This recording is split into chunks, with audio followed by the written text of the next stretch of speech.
Hey guys, Sam with Art and Cabinet here, and today I'm going to show you guys how to properly sand wood, the safest ways, the do's and don'ts. Like we mentioned in a video before, there's many different species of wood. Some are harder, some are softer. And this particular one I have in front of me is alder, which is a much softer wood. So what I want to show you guys is on this floating shelf that we have here. If you look here, you see we have plywood, and then here we have solid lumber. So if you're looking at the plywood, we have all these layers. And at the very top, we have this very thin line. It's like 1/64 of an inch. Very tiny, very small, and not much to sand off. So you gotta be very careful when you're sanding into that. So what I wanna go over is how to properly sand it. What I like to do, just to know that I'm hitting each surface the same amount and I'm not hitting too much on one side or too much on another, I'll take a pencil and I will make lines throughout the whole top. Well, we gotta get some on the hardwood, and then I'll make lines like this throughout the whole top, kind of coming back and forth, so that way I know I'm getting every corner. After you have it all marked on the face, you'll come on the edges and do the same thing all the way through.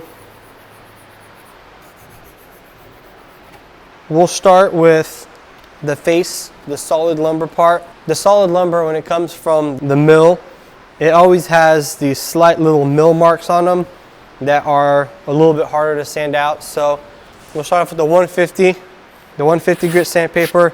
It's a little tougher, but it's not as tough as the 100.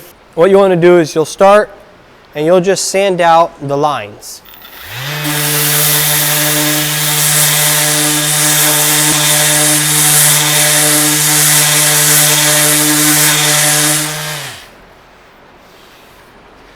Now that I sanded that out, you see there's no more lines. And if you noticed, I was constantly moving, not sitting in one spot and just putting pressure, because you do that, if you sit in one spot, it'll make a big dent in the wood and it just looks terrible. You don't want that. So then you'll sand all three sides the same way.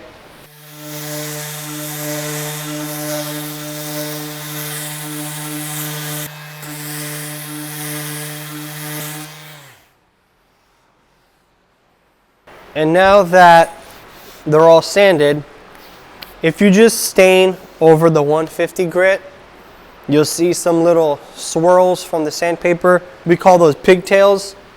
So what we want to do now is we'll put on the 180 grit sandpaper and we'll run over it again one more time. But at this point, you can do a second marking just so you know you're going over it, but after your first initial sanding, you kind of have the rhythm on how you want to go about it. So you don't have to. You can if you want, if you don't trust yourself. I do trust myself, so I'm not worried about that.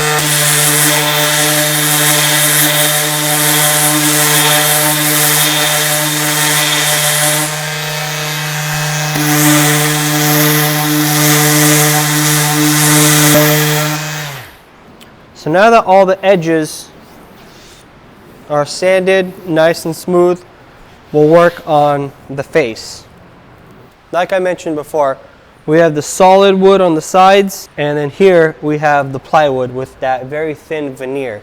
So this is where we got to be very careful with our sanding, not to sand too much, because if you do, you'll burn through the veneer, and when you stain it, you'll have a nasty blotch of wood that you don't want stained. We're going to stick with the 180 because 180 doesn't eat as much material as the 150.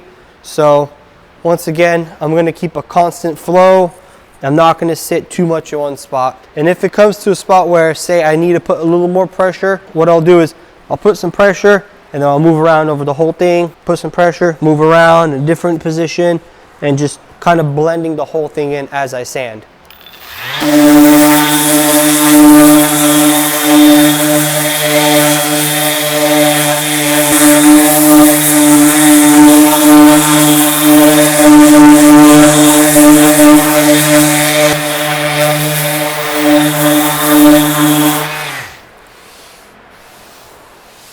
And there we go. That's a nice sanded, flat surface. And then now the next step of what you're going to do to just break these edges here, so that way it's not so sharp when you touch it. You're going to take a sanding block. It's essentially just a piece of sandpaper stapled onto a piece of wood, and by hand you're just going to round the edges a little bit. I like to do a block because I have control over how much roundness I put on it. If I'm using the machine, it's vibrating and it moves and it can leave really nasty grooves. And then we'll hit the corners too as well here. Round those a bit.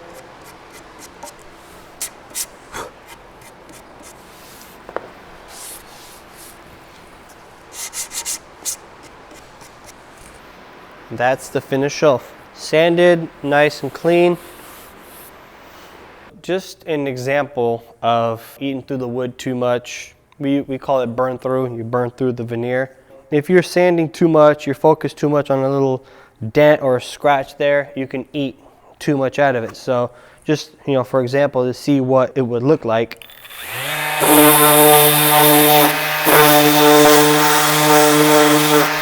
So you see there how the discoloration, it starts getting darker. That's the glue that's underneath the veneer. And then you see the lighter spots on the edges. That's the Pro-Core, because this is a Pro-Core plywood. That's the 1/8 inch of MDF that keeps it nice and flat. If you try to stain over this, it's gonna look terrible. It's gonna look all dark. It's just not gonna look great at all. Overall, you'll have to throw it away and restart and get a new piece, and it sucks when that happens. It's happened to me in the beginning and it's terrible. And I would like to help you guys avoid that in the future. If you guys decide you wanna sand something yourself, say you're sanding some doors, right? You have a door in your kitchen that's stained and you wanna restain it. For the most part, some of them do have veneers on them. So you gotta be very careful when you're sanding not to sand too much, because then you'll get burned through like that, and overall just terrible.